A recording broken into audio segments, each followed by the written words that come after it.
back, everybody, to another edition of the High School Blitz, brought to you by the Austin American-Statesman. I'm joined, as always, by Thomas Jones. Thomas, fourth week of the playoffs, the quarterfinals for the state. Yep. Some big-time games involving Central Texas teams. Wimberley, Cuero, you talk about big ones right off the bat. Gobble, gobble. Hey, you know, Cuero's number 4 team in the state for a reason.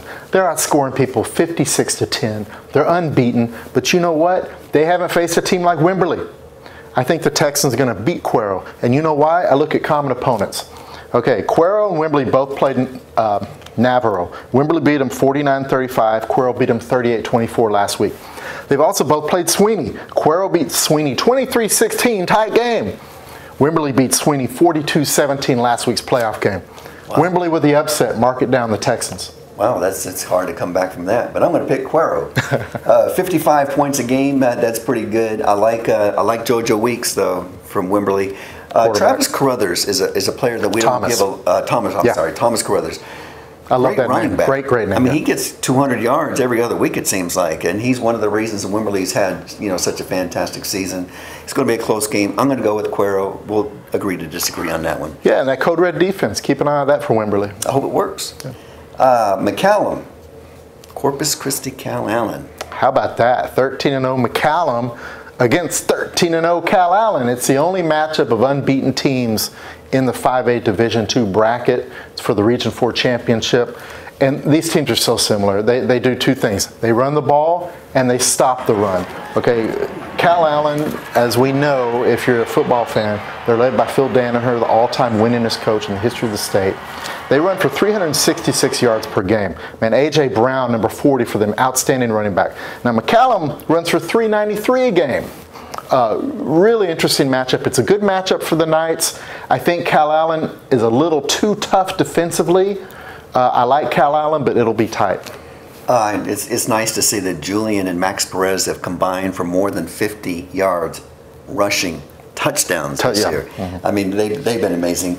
Cal Allen, I don't have to give a game plan to McCallum. They're going to run the football, as you just now said. 70 touchdowns rushing this year, 13 touchdowns through the year. Wow. And with that said, I'm going to take Corpus Christi, Cal Allen in a close one. It'll be tight. Hendrickson, Cedar Ridge. This might be one of the most important games in the entire state. I see this as a nail. Yeah, this is the 6A Division I Regional Championship at the field Saturday. Look, these guys have played before. Cedar Ridge won District 13 6A, and one reason why is they beat Hendrickson 43-27. Now that score is kind of misleading. Cedar Ridge controlled that game. They held Hendrickson to under 200 yards of total offense, but Hendrickson, they had a block punt for a touchdown. They had a kickoff return for a touchdown. They're going to need more from DJ Jackson to kind of knock off this Cedar Ridge team. And one thing to watch, you saw it last week, Simi Bakari, the outstanding running back for Cedar Ridge, got hurt. We don't know if he's going to play. Now, who'd they bring in? Deuce Vaughn. That little 5'6" sophomore, and he ran for almost 170 yards. And they fill in the gaps. It should be a very interesting game. I like Cedar Ridge.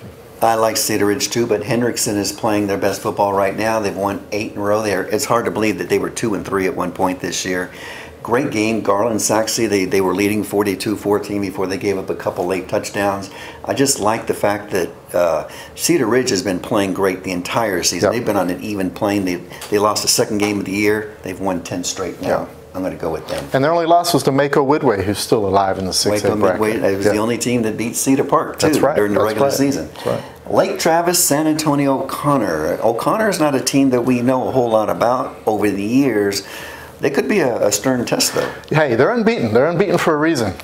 But here's the thing about O'Connor.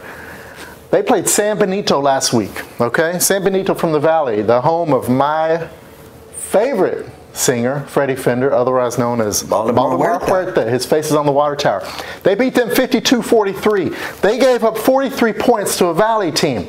They've given up 35 points per game in their last 4 games, O'Connor has. Now, they have a very good quarterback, guy named Roel Sanchez, shifty dual-threat guy, gives Lake Travis problems, but their defense cannot contain Matthew Baldwin and receiver Garrett Wilson. Lake Travis wins. O'Connor, relatively new school. They've 14 years, I believe, yep. and they've had a winning record in 12 of the 14 years. 5 years ago, they made it all the way to the state finals, so it's not as if they can't play. But the thing about Lake Travis is, after they lost to Westlake, they've played 7 games since that time. They've won all 7 games by an average score of 47-12. Yep. And Garrett Wilson, my estimation, my opinion only, is the best wide receiver in the state. 75 catches, 19 yards per catch. And Matthew Baldwin. What else can we say about Matthew Baldwin? 41 total touchdown passes and only 6 interceptions. So the pedigree is starting to come out in Lake Travis. And let's put the next level context. Matthew Baldwin has an offer from Ohio State. Garrett Wilson has an offer from University of Texas. This is elite talent. It'll be too much for O'Connor. Too much, and I agree.